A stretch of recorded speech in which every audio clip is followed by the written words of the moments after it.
அனைவருக்கும் இனிய மாலை வணக்கம். நம் தமிழ் இணைய கல்விக் கழகத்தில் நடைபெற்றக்கூடிய இந்த தகவலாற்று சொற்பொழிவு என்பது மாதந்தோறும் 2ஆம் வெள்ளிக்கிழமை நடைபெற்று வருகிறது என்பது அனைவரும் அறிந்த செய்தியே. இந்த மாதாந்திர சொற்பொழிவு என்பது நம்முடைய பழந்தமிழர்களுடைய நாகரிகத்தையும் பழக்க வழக்கங்களையும் பண்பாட்டையும் இலக்கியங்களிலும் உலகத்தில் வாழக்கூடிய நம்முடைய தமிழர்களுக்கு எடுத்து இயம்புவதற்காக தொடர்ந்து நடத்தி கொண்டு வருகின்றோம். அவ்வகையிலே இன்று நடைபெறக்கூடிய 24ஆம் சொற்பொழிவிற்கு சிறப்பு அழைப்பாளராக வருகை புரிந்துள்ளார் நம்முடைய பேராசிரியர் ப. மகாலிங்கம் ஐயா அவர்கள். ஐயா அவர்களை வருக வருக என வரவேற்று உங்கள் சார்பாகவும் தமிழ் இணைய கல்விக் கழகத்தின் சார்பாகவும் அவரை குறித்து ஒரு சிறு அறிமுகம் உங்களுக்கு வழங்க இருக்கின்றோம். ஐயா பேராசிரியர் மகாலிங்கம் ஐயா அவர்கள் சென்னை பச்சையப்பன் கல்லூரியில் தமிழ் பிடித்து வளர்ந்தவர். சென்னை உலக தமிழ் ஆராய்ச்சி நிறுவனத்தில் ஆய்வு மேற்கொண்டு முனைவர் பட்டம் பெற்றவர். தமிழ்துறை பேராசிரியராக தம்முடைய பணியை தொடங்கியவர். தொடர்ந்து பல்வேறு இலக்கிய தளங்களிலும் பல்வேறு சமூக தளங்களிலும் தம்மை சிறப்புற ஈடுபடுத்தி வழிநடத்தி கொண்டிருப்பவர். ஏறத்தாழ 100க்கும் மேற்பட்ட ஆய்வு மாணவர்களை ஐயா அவர்கள் உருவாக்கியுள்ளார். ஏறத்தாழ 60க்கும் மேற்பட்ட பன்னாட்டு கருத்தரங்கங்களில் தம்முடைய ஆய்வுகளை படைத்துள்ளார். 20க்கும் மேற்பட்ட ஆய்வு நூல்களையும் படைத்துள்ளார். ஐயா அவர்கள் ஏறத்தாழ 30 ஆண்டு காலம் தமிழாசிரியராகவும் தமிழ்துறை தலைவராகவும் பணியாற்றி நம்முடைய சென்னை மாநில கல்லூரியில் பணி நிறைவடைந்த பிறகும் ஐயா சொல்வது போல் நம்முடைய தமிழாசிரியர்களை வேண்டி விரும்பி அழைப்பவர்கள் சிலரே. அவ்வகையில் அவரை வேண்டி விரும்பி நம்முடைய வேல்ஸ் பல்கலைக்கழகம் அவரை புலத்தலைவராக மொழிகளின் புலத்தலைவராக அவரை அமர்த்தியிருக்கின்றார்கள். தொடர்ந்து பணி நிறைவுக்கு பிறகும் தொடர்ந்து இலக்கிய தளங்களிலும் சமூக தளங்களிலும் இயங்கிக் கொண்டிருக்கக்கூடிய மிகச்சிறந்த ஆளுமை, மிகச்சிறந்த பண்பாளர் ஐயா அவர்கள் இன்று நம்முடைய உரையாற்ற வந்திருக்கின்றார். ஐயா அவர்கள் உங்கள் சார்பாகவும் தமிழ் இணைய கல்விக் கழகத்தின் சார்பாகவும் வருக வருக என்று வரவேற்று வாய்ப்பு அளித்தமைக்கு நன்றி கூறி விரைபெறுகின்றேன். வணக்கம். அனைவருக்கும் இனிய தமிழ் வணக்கங்கள். தமிழ் இணைய கல்விக் கழகத்தின் சார்பிலே நிகழ்கின்ற இந்த அறிவு சார்ந்த தமிழ் நிகழ்வு தகவல் ஆற்றுப்படை என்கின்ற வரிசையில் 24வது நிகழ்வாக இது நிகழ்வதாக அறிவித்தார்கள். இந்த இனிய வாய்ப்பை எனக்கு தந்து இந்த இடத்திலே உங்கள் முன் கொண்டு வந்து நிறுத்தியிருக்கிற அந்த இயற்கையை வணங்கி மகிழ்கின்றேன். இந்த நிகழ்வுக்கு வரவேற்புரையும் என்னை குறித்த அறிமுக உரையையும் நிகழ்த்தி அமர்ந்திருக்கின்ற வணக்கத்துக்குரிய சகோதரியார் தமிழ் இணைய கல்விக் கழகத்தினுடைய இணை இயக்குனர் திருமதி தனலட்சுமி அவர்களுக்கு என்னுடைய அன்பார்ந்த வணக்கங்களை உரியதாக்குகின்றேன். அதே போல் இங்கே நிர்வாக பணிகளை தலைமையேற்று நிகழ்த்தி கொண்டிருக்கின்ற பழுத்த அனுபவத்துக்கு சொந்தக்காரராக இருக்கிற பெருந்தகை திருவாளர் ஐயப்பன் அவர்களுக்கு என்னுடைய அன்பை தெரிவித்துக் கொள்கின்றேன்.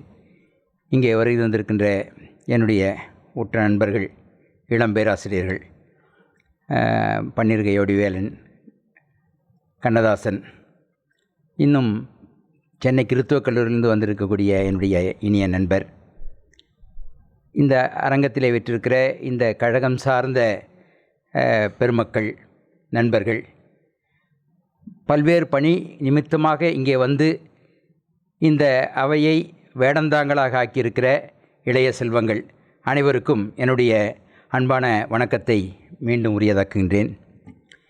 இன்றைய பொழிவுக்கான கடமை தமிழ்த்தென்றல் திருவிக அவர்கள் வழங்கியிருக்கின்ற முருகன் அல்லது அழகு என்கின்ற நூலை பற்றிய ஒரு தகவல் ஆற்றுப்படையாக அமைந்திருக்கிறது. தமிழ்த்தென்றல் திருவி கல்யாணசுந்தரனார்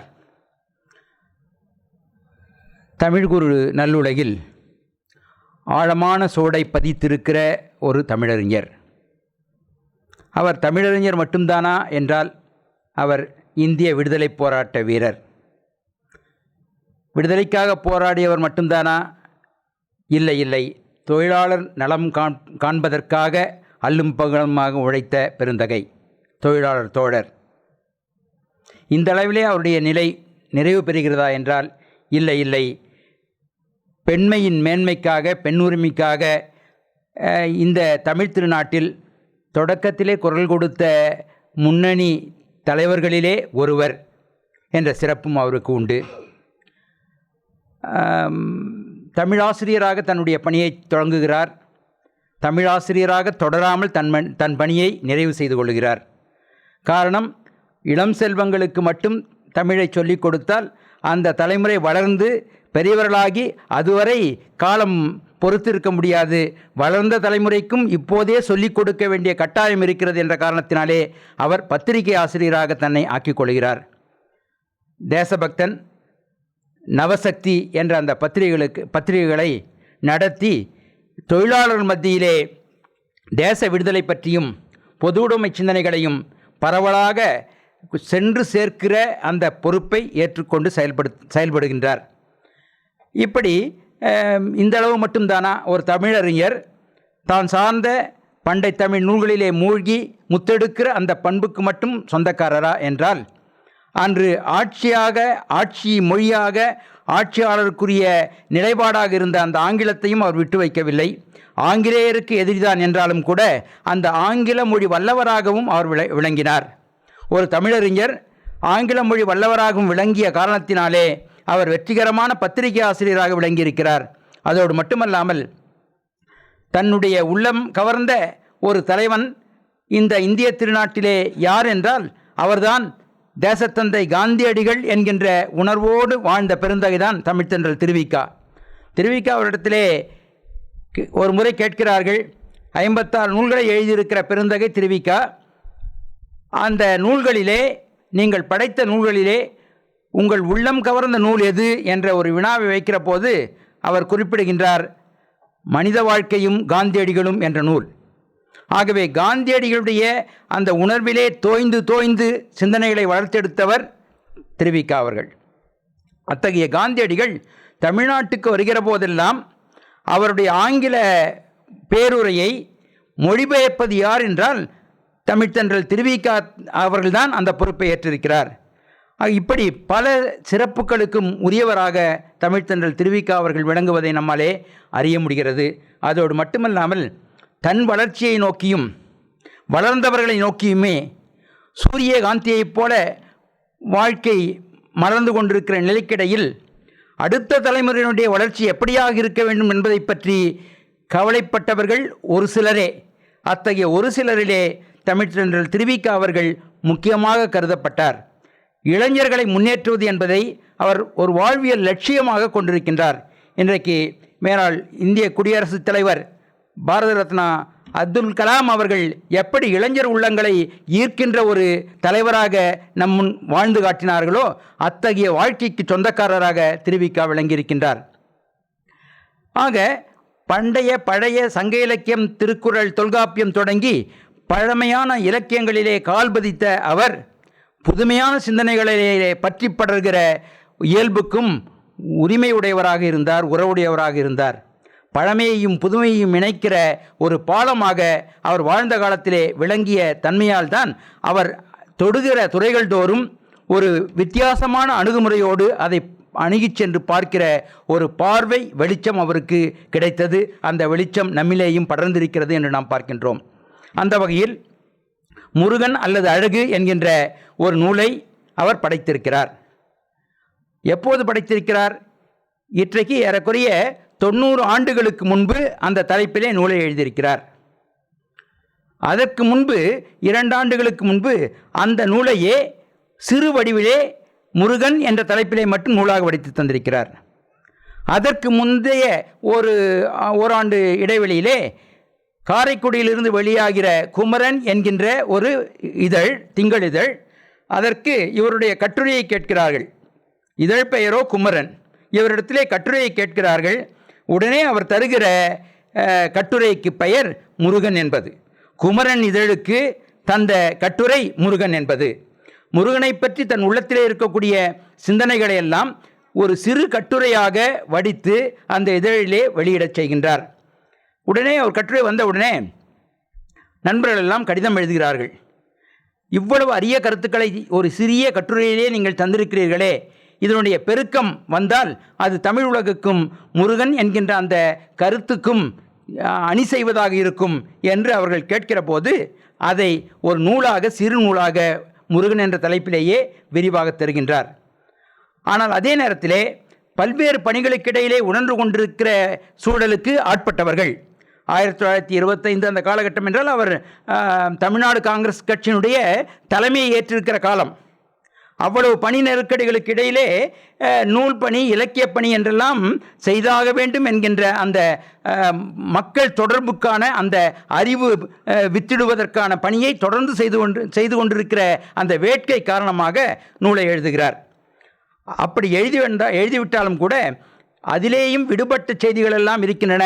அதை விரிவாக இன்னமும் தன் உள்ளம் எந்த திசையை நோக்கி அதை பற்றி சிந்தித்திருக்கிறதோ அதனுடைய சாரத்தை எல்லாம் பிழிந்து தர வேண்டும் என்கின்ற உணர்வோடு அவருடைய எண்ணம் படர்ந்து நிற்கிறது. ஆகவே தான் 1927 முருகன் அல்லது அழகு என்கின்ற ஒரு நூலை அவர் எழுதி வெளியிடுகின்றார். 1950ஆம் ஆண்டிலே அவர் 53 காலமாகிறாரு. 50ஆம் ஆண்டிலே 8 முறை பதிப்புகளை கண்ட நூலாக அது வெளிவந்திருக்கிறது.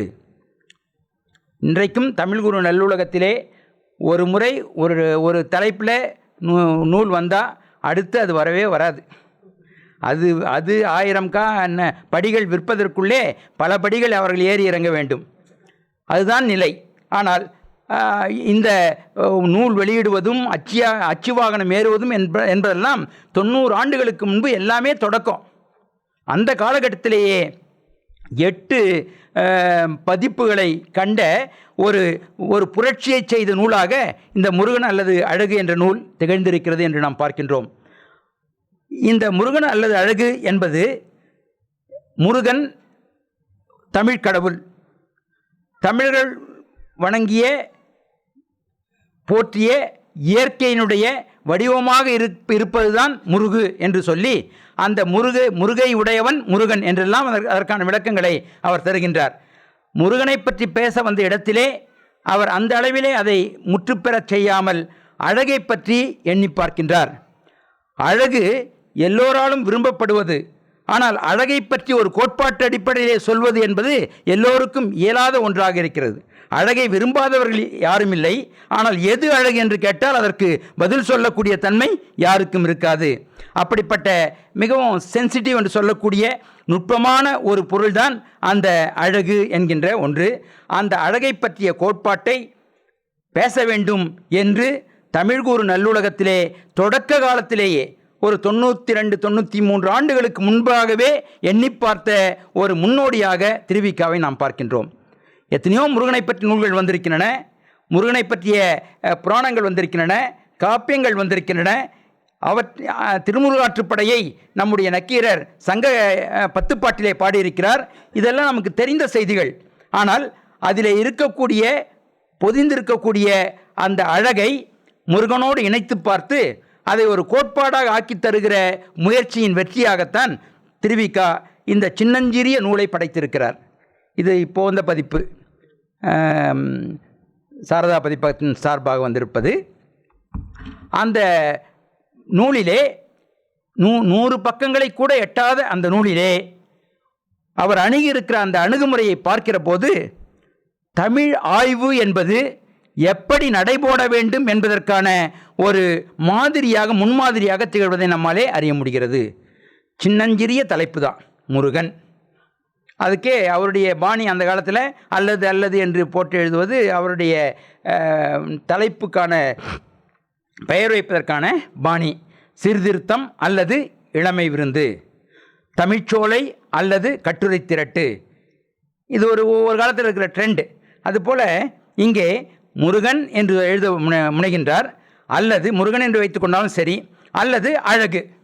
முருகன் என்று சொன்னால் ஒருவேளை அது இந்து சமய கடவுளோ தமிழ் கடவுளோ என்கின்ற ஐயப்பாடும் ஒரு பாகுபாடும் எதிர்கொள்கிறவர்களுக்கு ஏற்படும். அதை பொதுமைப்படுத்தி அவருடைய நோக்கம் எது என்றால், அந்த தமிழ்க்கடவுளாக இருக்கிற முருகனை, தமிழ்க்கடவுளாக இருக்கிற அந்த முருகன் இந்து கடவுள் என்கின்ற நிலை, புராணங்கள் சொல்கிற அடிப்படையிலே இந்து கடவுள் என்கின்ற நிலையை, சைவ கடவுள் என்கிற நிலையை கடந்து உலகத்துக்கு பொதுமையாக தரக்கூடிய அழகாக ஆக்கி காட்டுவதுதான் அவருடைய முயற்சி. அழகு எங்கே இருக்கிறது? முருகனிலே இருக்கிறது. எது அழகு? முருகு எதுவோ அதுதான் அழகு. முருகு என்ற சொல்லுக்கு இன்னொரு சொல்தான் அழகு என்பது. அப்படி என்றால் முருகு என்கின்ற அந்த அடிச்சொல்லிலே இருக்கக்கூடிய தன்மையும் இன்றைக்கு உலகமெல்லாம் போற்றி ஆராதிக்கின்ற அந்த அழகு என்பதும் ஒன்றுதான் என்பதை நிலைநாட்டி காட்டுகிற முயற்சி தான் இந்த முருகன் அல்லது அழகு என்கின்ற ஆய்வாக வெளிப்பட்டிருக்கிறது, பதிவாக ஆகியிருக்கிறது. அதிலே இந்த நூலிலே அவர் வகைபிரித்திருக்கிற தன்மையை பார்க்கிற போது 12 பகுதிகளாக அதை வகைப்படுத்தியிருக்கிறார். 12 தலைப்புகளிலே இந்த முருகன் அல்லது அழகு என்கின்ற ஆராய்ச்சியை நடத்தி காட்டியிருக்கின்றார். இந்த ஆராய்ச்சியிலே முருகன் பொருளும் பொதுமையும் என்று முதல் பகுதியை தொடங்குகிறார். முருகன் பொருள், முருகன்னா பொருள் என்ன, அந்த பொருளிலே இருக்கக்கூடிய பொதுமைத்தன்மை என்ன. நான் ஏற்கனவே சொன்னேன், இவர் பழமையிலே கால்பதித்து புதுமையை நோக்கி படர்கிற ஒரு சிந்தனைக்கு சொந்தக்காரர். ஆகவே அவருடைய எல்லா அணுகுமுறையிலேயும் புதுமை நோக்கியதாக இருக்கும், அது பொதுமை நோக்கியதாகவும் இருக்கும். தனக்கு கிடைத்த எந்த பொருளாக இருந்தாலும் அதை பொதுமைப்படுத்தி காட்டி உலகம் ஒரு குலம் என்று ஆக்கி காட்டுவதிலே இருக்கக்கூடிய அந்த உணர்வாளராக அவர் தன்னை அமைத்துக் கொள்கிறார். கணியன் பூங்குன்றனாருடைய யாதும் ஊரே யாவரும் கேளீர் என்கின்ற அந்த அடிநாதம் முருகனை தொட்டாலும் சரி, வள்ளுவத்தை தொட்டாலும் சரி, வள்ளலாரை அணுகினாலும் சரி, திருவிக்காவை பொறுத்தவரையிலே அந்த பொதுமை நோக்க உடையவராகவே அவர் வெளிப்பட்டு நிற்பார். அந்த வகையிலே முருகனை காணுகிற போதும் அவருக்கு அதனுடைய பொருளை விளக்க முற்படுகின்றார், அதனுடைய பொதுமைத்தன்மையை வெளிப்படுத்துகிற நிலையை அவர் காட்டுகின்றார். அவருடைய மொழிநடை ஒரு வித்தியாசமான மொழிநடை. அவருடைய மொழிநடையையும் பண்பையும் ஒன்றாக சேர்த்துதான் அவரை தமிழ் தென்றல் என்ற சொல்லாலே குறிக்கிற நிலையை நாம் பார்க்கின்றோம். பேசுவது போலவே எழுதுவது, எழுதுவது போலவே பேசுவது என்கின்ற அந்த முயற்சியிலே வெற்றி கண்டவராக இவரை நாம் பார்க்கின்றோம். அந்த காலகட்டங்களில் மேடையில் பேசினால் ரொம்பவும் பண்டித நடையாக இருக்கும், எழுதினால் பண்டித நடையாக இருக்கும். சாதாரணமாக மொழியை பேசுகிற போது கொச்சை மொழியாக இருக்கும். இதுதான் தமிழ் மொழியினுடைய நிலையாக இருக்கிறது. ஸ்போக்கன் லாங்குவேஜ் என்று சொல்லக்கூடிய அந்த அடிப்படையில் இருக்கும். எழுதுகிற போது பல்லுடைக்கும் பண்டித நடை என்று சொல்லக்கூடிய அந்த தன்மையிலே இருக்கும். ஒரு பொது மேடையிலே எல்லோரும் புரிந்து கொள்ளக்கூடிய வகையிலே பேசுவதும் பத்திரிகையிலே எழுதுவதும் என்பது அந்த காலத்திலே அரிதாக இருந்த ஒரு செயல்பாடு. அந்த செயல்பாட்டை முறியடித்து எளிய தமிழுக்கு அந்த காலத்தில், இப்போது பார்த்தா திருவிக்கா தமிழ் எளிய தமிழான்னு நம்ம கேட்க முடியாது. அதற்கு பிறகு அவருடைய மாணவராக சீடராக வருகிற மூவா தந்தது தான் எளிய தமிழ் நடை. எளிமை என்றால் மூவாவின் நடைதான்.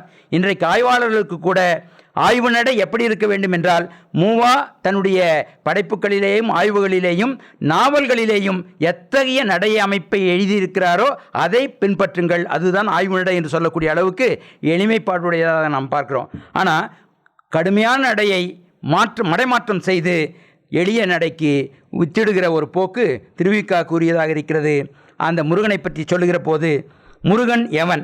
முருகையுடையவன் முருகன். முருகு என்றால் எண்ணெய், அப்படிதான் அவருடைய நடைபாணி. முருகு என்றால் எண்ணெய். முருகு என்பது பல பொருள் குறிக்கும் ஒரு சொல். அப்பல பொருளுள் சிறப்பாக குறிக்கத்தக்கன 4. அவை மனம், இளமை, கடவுத்தன்மை, அழகு என்பன. இந்நான்கு பொருளடங்கிய ஒரு சொல்லால் பண்டை தமிழ் மக்கள் முழுமுதற் பொருளை அழைத்தது வியக்கத்தக்கது. இயற்கை மனமும் மாறா இளமையும் எல்லா பொருளையும் கடந்தொளிரும் தன்மையும் அழியா அழகும் இறைவனிடத்தில் இலங்குவது கண்டு அப்பொருள்கள் முறையே உரைதற்கிடம் பெற்றுள்ள முருகன் என்னும் சொல்லை அவ்விறைவனுக்கு பழந்தமிழ் மக்கள் சூட்டியதன் திறமையை நோக்குழி அவர்களது கூர்த்தமதி புலனாகிறது என்று எடுத்த எடுப்பிலேயே அந்த முருகனை பற்றிய சொல்லையும் முருகன் என்ற சொல் உள்ளே கொண்டிருக்கக்கூடிய 4 வகையான பொருள் நிலையையும் இங்கே விளக்கி காட்டி இந்த தன்மைகளெல்லாம் கொண்ட அந்த முருகனை தம்முடைய பழம்பெரும் கடவுளாக கொண்டிருக்கக்கூடிய தமிழர்களுடைய அந்த வாழ்வியல் மதிநுட்பம் வியக்கத்தக்கது என்ற பதிவை இங்கே அவர் ஆக்குகின்றார். அடுத்து நாம் பார்க்கிற போது யாருக்கு இந்த முருகு மனம் அமையும் என்று கேள்வியை எழுப்பி இந்த 4 தன்மை இருக்கு இல்லைங்களா, மனம், இளமை, கடவுள் தன்மை, அழகு, இந்த 4ஐயும் ஏற்போர் தான் உலகத்தில் இருப்பாங்க. அழகு வேண்டாம் என்று சொல்லுகிறவர்கள் யாராவது இருப்பார்களா? இளமை எனக்கு தேவையில்லை என்று சொல்லுகிறவர்கள் இருப்பார்களா? ஆக இந்த 4ஐயும் மறுக்கிறவர்கள் உலகத்தில் யாரும் இருக்க மாட்டார்கள். அப்படி யாராவது இருந்தால் இருப்பு நெஞ்சமும் வன் கண்மையும் உடைய முரடராயிருப்பர். அன்னார் நெஞ்சில் முருகு அலறுதலும் அரிது. அப்போ முருகு என்ற தன்மையும் அந்த வழிபாடும் வணக்கமும் போற்றுதலும் யாருக்கு அமையும் என்றால், இதை இயல்பாக தமக்கு உரியது என்று ஏற்றுக்கொள்ளுகிற மனமுடையவருக்கு அது வாய்க்கும். மற்றவர்கள் வாய்க்காதவர்கள் யாருன்னா அவங்க இரும்பு நெஞ்சம் கொண்டவர்கள், வன்கண்மை உடையவர்கள், முரடர்கள். அவர்களுடைய நெஞ்சில் என்றைக்கும் முருகு என்கின்ற பண்பு மலரவே மலராது. ஆகவே முருகு என்கின்ற ஒன்றிலே இருக்கக்கூடிய வாழ்வியல் தன்மை என்ன என்றால், மென்மை என்கின்ற அந்த இரக்கம், கருணை என்கின்ற உளநிலைகள் எல்லாம் யாருக்கு வாய்த்திருக்கிறதோ அவர்களாலே ஆராதிக்கப்படுகிற தன்மைக்குரியதுதான் இந்த முருகு என்கின்ற முருகன் என்கின்ற வணக்கமும் வழிபாடும் என்று அவர் தன்னுடைய முதல் பகுதியிலே குறிப்பிடுகின்றார். அதனை அடுத்து அழகின் இயலும் கூறும். அழகு என்பது எப்படிப்பட்டது, அதனுடைய கூறுபாடுகள் என்ன என்று என்ற ஒரு பகுதியை நமக்கு அறிமுகப்படுத்துகின்றார். இப்போ முருகு என்று வருகிற போது 4ஐ சொல்லுகிறார். அதில் அழகை பற்றி இப்போ எடுத்துக்கொள்கிறார். அந்த 4இலே நிறைவாக இருப்பது அழகு.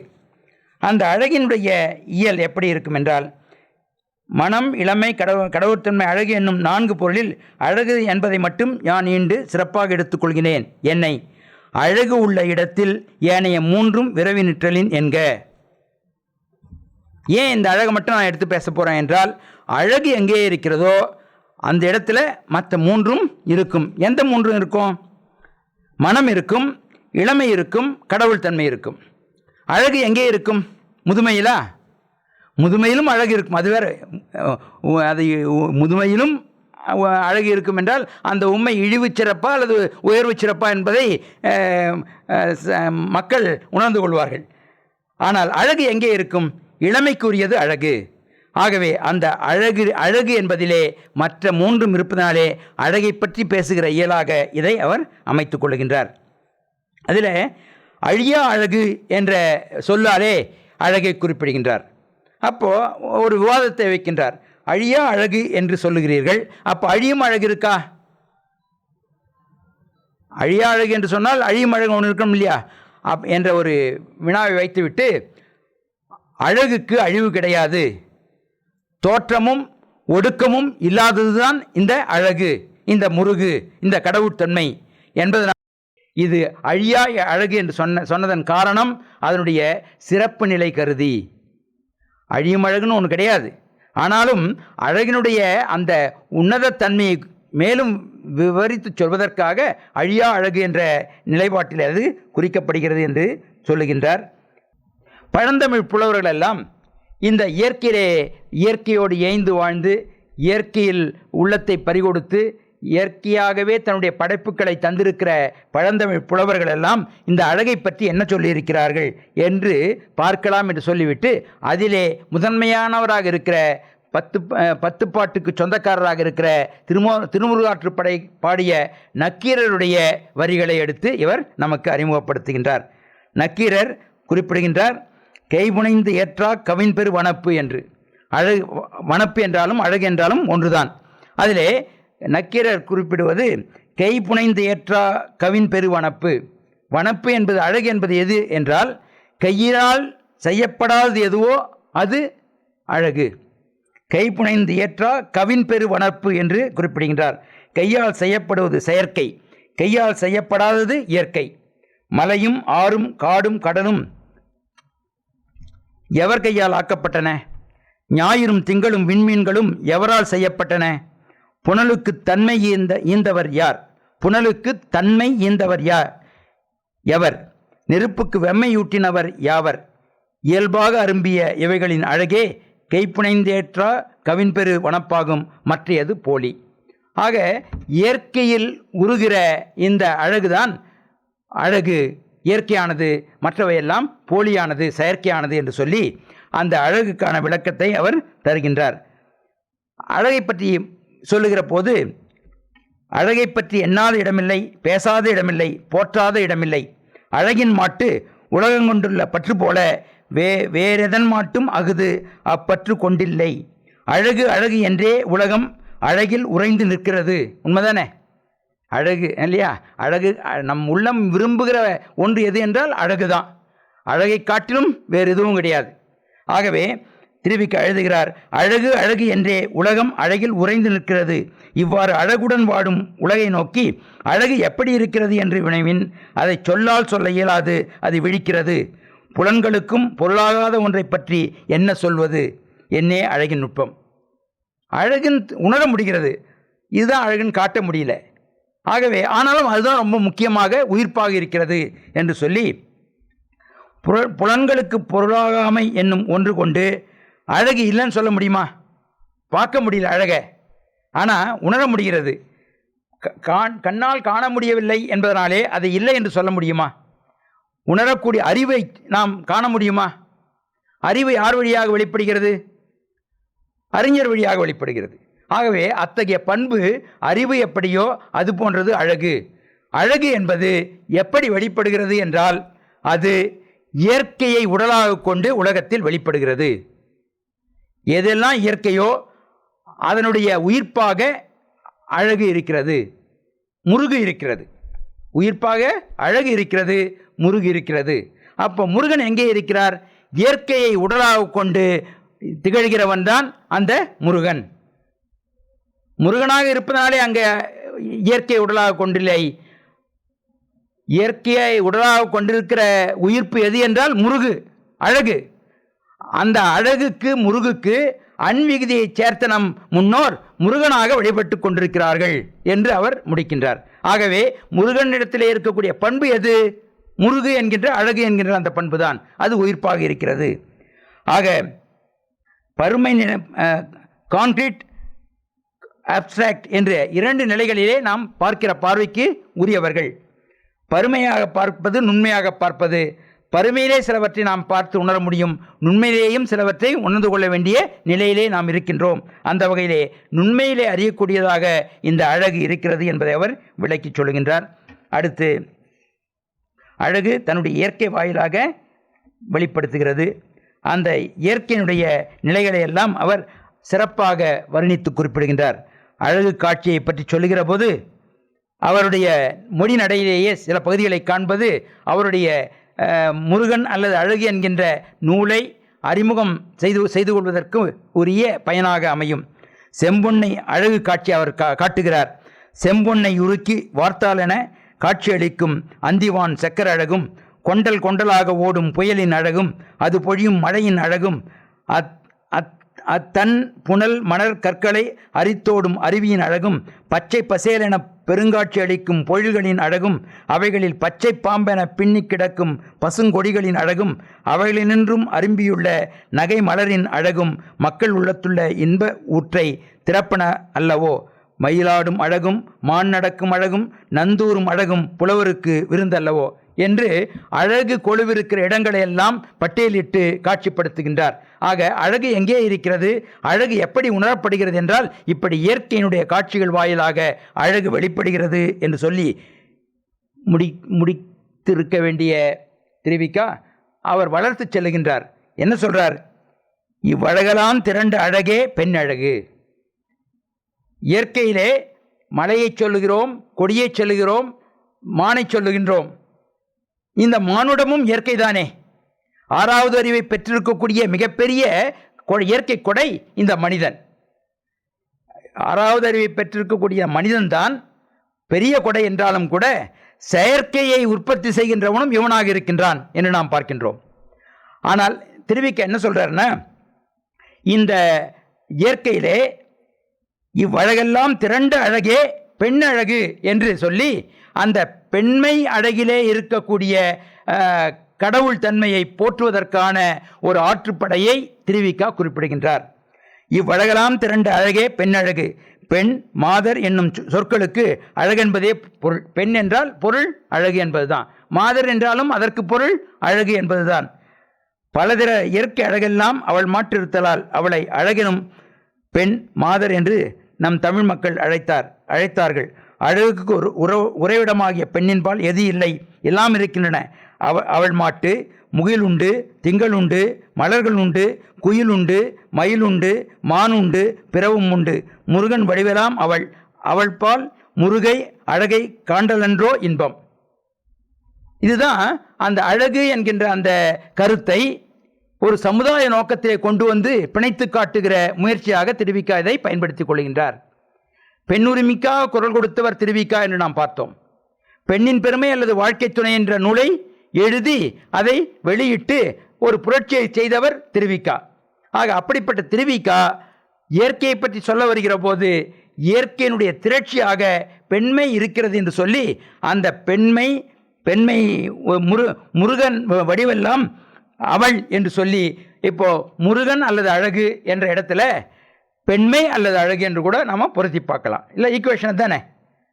முருகன் வடிவமாகவே பெண் இருக்கிறாள் என்று இயற்கையின் வடிவத்தை சொல்ல வருகிற திருவிக்கா அப்போ தலைப்பை வந்து முருகன் அல்லது அழகு என்பதற்கு பிறகு முருகன் பெண்மை அல்லது அழகுன்னு போடலாம், அல்லது முருகன் அல்லது பெண்மை என்றும் போட்டு காட்டலாம் என்ற ஒரு அந்த அணுகுமுறையை, சமுதாய நலம் நோக்கிய சிந்தனையை இத்தகைய மொழி ஆராய்ச்சிக்கும் தொன்மை பொருளாக இருக்கிற முருகனை பற்றிய ஆராய்ச்சிக்கும் இடையிலே கொண்டு வந்து நிலைநாட்டுகின்றார். பெண்ணடிமையை தகர்த்தெறிந்து பெண் உரிமைக்காக பாடுபடுகிற களத்திலே இருக்கிற அவர் தான் சொல்ல வருகிற அந்த அழகு காட்சியிலே பெண்மையை காட்டி உரிமையை நிலைநாட்டுகிற ஒரு பாங்கை இங்கே நாம் அறிந்து கொள்ள முடிகிறது. அடுத்து, பழந்தமிழ் நூல்களை படிப்பதும் அழகெனும் முருகனை வழிபடுவதும் ஒன்றுதான் என்று அவர் குறிப்பிடுகின்றார். எங்கே போய் முருகனை தேடுறது? இயற்கையிலே படிந்திருக்கிற அழகிலே முருகனை காணலாம். வேற எங்கே இருக்கு? பழந்தமிழ் நூல்களை படிக்கிற போது அதிலே முருகனுடைய காட்சியை நாம் காண முடியும் என்று அவர் குறிப்பிடுகின்றார். அடுத்து, இயற்கை வாழ்வை வாழ்வதன் வாயிலாக அந்த செயற்கை பொருளை தேட வேண்டாத அந்த இயற்கையில் ஏய்ந்து வாழ்கிற அந்த தன்மையின் வாயிலாக முருகு என்னும் அழியா அழகை உணர்ந்து கொள்ளலாம் என்பதை அவர் வழிகாட்டுதலாக குறிப்பிடுகின்றார். அடுத்து, இளமையோடு இருக்க வேண்டுமானால் அந்த முருகனை இயற்கையை வழிபடுகிற தன்மையோடு மட்டுமல்லாமல் அந்த வாழ்க்கையை தம்முடைய வாழ்க்கையாக அமைத்து கொள்ள வேண்டும். முருகை வழிபடுவது என்றால் ஒரு பூஜை அறையிலே வழிபடுவது என்று திருவிக்கா குறிப்பிடவில்லை. முருகு என்கின்ற அந்த இயற்கையின் உயிர்ப்பாக இருக்கிற அந்த தன்மையை போற்ற வேண்டும். இயற்கையோடு ஏந்த வாழ்க்கையை தமக்குரிய வாழ்க்கையாக ஆக்கிக்கொள்ள வேண்டும். என்றைக்கும் நல்லனவற்றையே சிந்திக்கின்ற உள்ளம் கொண்டவராக இருக்க வேண்டும். அவர்கள்தான் முருக வழிபாட்டாளர்கள். பொறாமை, பொய் போன்ற இந்த குணங்கள் இருந்தால், முரண்பட்ட தன்மைகள் இருந்தால் அங்கே இளமை இருக்குமா? வெம்மை தான் இருக்கும் மனசில்.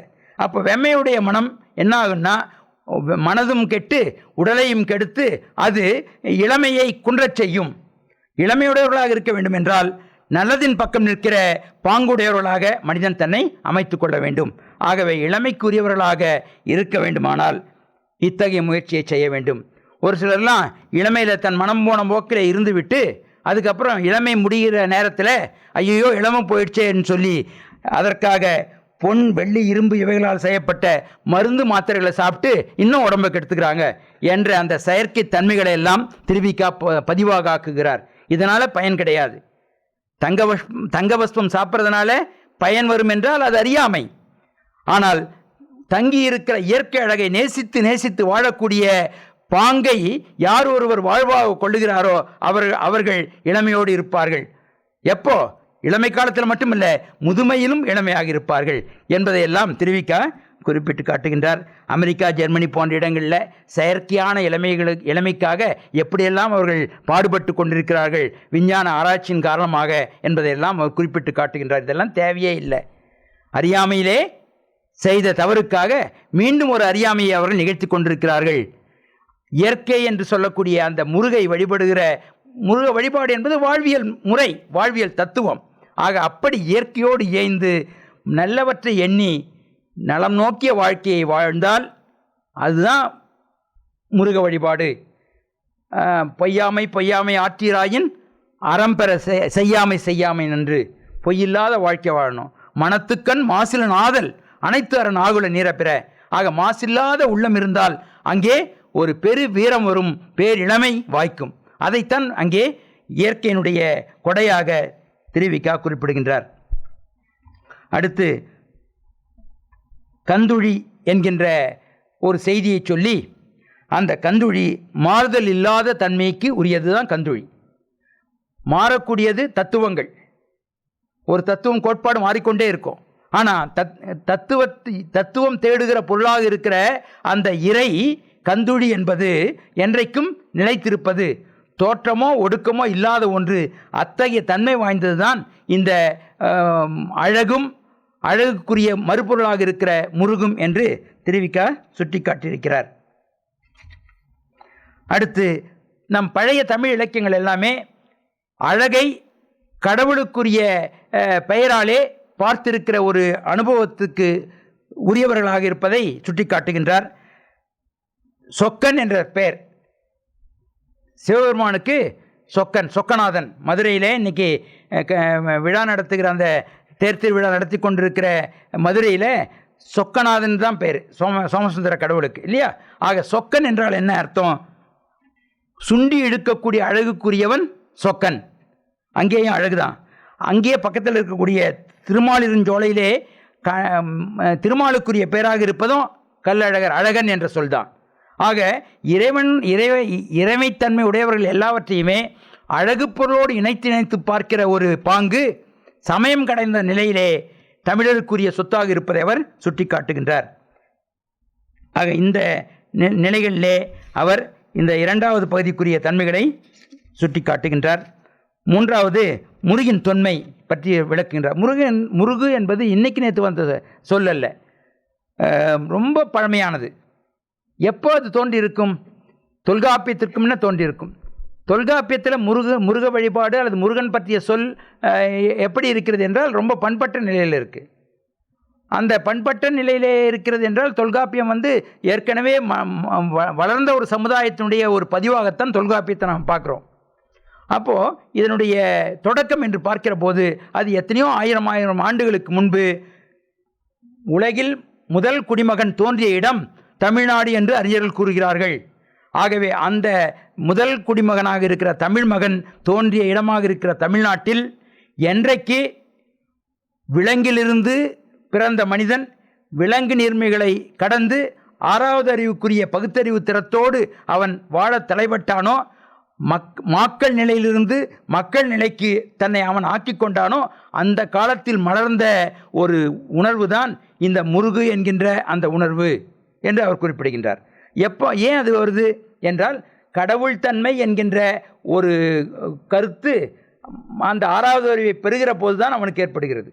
மனிதனாக அவன் பண்பட்ட ஒரு முழுமை பெறுகிற நேரத்தில் தான் அந்த கருத்து அவனுக்கு வர முடியும். சக மனிதரோடு அன்பு பாராட்டி வாழக்கூடிய வாழ்க்கை எப்போது அவனுக்கு வாய்த்ததோ அந்த வாய்ப்பின் காரணமாக முகிழ்த்தது தான் இந்த முருகன் என்கின்ற அந்த இயற்கையை வணங்கக்கூடிய பண்பு. ஆகவே அவ்வளவு தொன்மை வாய்ந்தது இந்த முருகு என்று சொல்லி, அந்த மனிதன் விலங்கிலிருந்து பிறந்தான் என்பது ஒரு கோட்பாடு. அடுத்து மனிதன் முதலிலே மலையிலே வாழ்ந்தான். மலையிலிருந்து இறங்கி முல்லை நிலத்திலேயும் மருத நிலத்திலேயும் நெய்த நிலத்திலேயும் அவன் வாழ்க்கை வாழ தலைப்பட்டான் என்றெல்லாம் ஒரு கோட்பாடு சொல்லுகிற நிலையை நாம் பார்க்கின்றோம். அந்த வகையிலே இங்கே முருகன் இந்த மனிதன் தமிழன் மலையிலே வாழ்ந்தான். ஆகவேதான் அவன் தமிழ் கடவுள் மலைக்கடவுளாக முத்தமிழோன் இந்த சொல்லாலே குறிக்கப்படுகிற நிலையை நாம் பார்க்கின்றோம். மலைக்கிழவோன் என்ற சொல்லாலே முருகன் குறிக்கப்படுகின்றான். குறிஞ்சி கடவுள், குறிஞ்சி நிலம் மலையை சார்ந்த இடமும், ஆகவே குறிஞ்சி கடவுள் என்றெல்லாம் குறிக்கப்படுகிற நிலை மனிதன் மலையிலே தமிழன் இருந்தபோது அவன் கண்ட அந்த கடவுட் பொருள் என்பதனாலே அது மலைக்கிழவோனாக குறிஞ்சி கடவுளாக இன்றைக்கும் அவன் அறியப்படுகின்றான் என்றெல்லாம் அவர் குறிப்பிடுகின்றார். அடுத்து பழந்தமிழர் எப்படியெல்லாம் அந்த இயற்கையை அழகை வெவ்வேறு பெயர்களாலே பார்த்திருக்கிறார்கள் என்பதை இங்கே சொல்லுகிறார். பழந்தமிழர் இயற்கை அழகியே உயர்ந்த பொருளாக, அதாவது கடவுளாக கொண்டு வாழ்ந்தனர். அவர் மலை மீது வாழ்ந்தபோது அவர் உள்ளத்தை காலையிலும் மாலையிலும் ஞாயிற்றின் செம்மையும் வானத்தில் படரும் செம்மையும் பிற செம்மைகளும் கவர்ந்தன. அச்செவ்விய இயற்கை அழகை அவர் சேய் என்று போற்றினர். சேய் என்றால் சிவப்புன்னு அர்த்தம். சேயோன்னு சொல்கிறோம் இல்லையா முருகனுக்கு, அதை மலையில் இருக்கும்போது அந்த அழகு காட்சியெல்லாம் பார்க்கும்போது அந்த வண்ணத்தாரே சேய் என்று போற்றினர். அம்மக்கள் தங்கள் கண்ணுக்கு பச்சை பசேலென காட்சி வழங்கிய காட்டின் இயற்கை அழகை மால் என்று, திருமால் முளைநிலம் மால் என்று வாழ்த்தினர். அவர் மருத நிலத்தில் குடிபுகுந்த போது அங்கே பெரிதும் தம் இனமாகிய மக்கள் கூட்டத்துடன் நெருங்கி பழக நேர்ந்தமையான் மக்கள் மாட்டோளிரும் இறைமை என்னும் இயற்கை அழகைக் கண்டு அதை வேந்து என்று கொண்டனர்.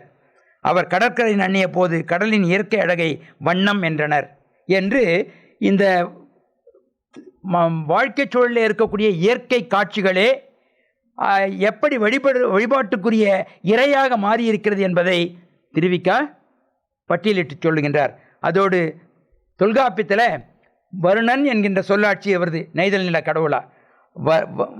வண்ணம் என்பதுதான் அன்விகுதி பற்று வண்ணன் ஆகி வருணனாக மாறியிருக்கிறது என்றெல்லாம் அவர் இங்கே குறிப்பிட்டு காட்டுகின்றார். ஆக இந்த நூல் முயற்சியிலே எந்த ஒரு இலக்கை நோக்கி திருவிக்கா நடைபோடுகிறார் என்றால், உலகத்திலே தமிழன் என்பது ஒரு தனிப்பெரும் இனம், யாரையும் பின்பற்றி அது தன்னை வடிவமைத்து கொண்ட இடமல்ல.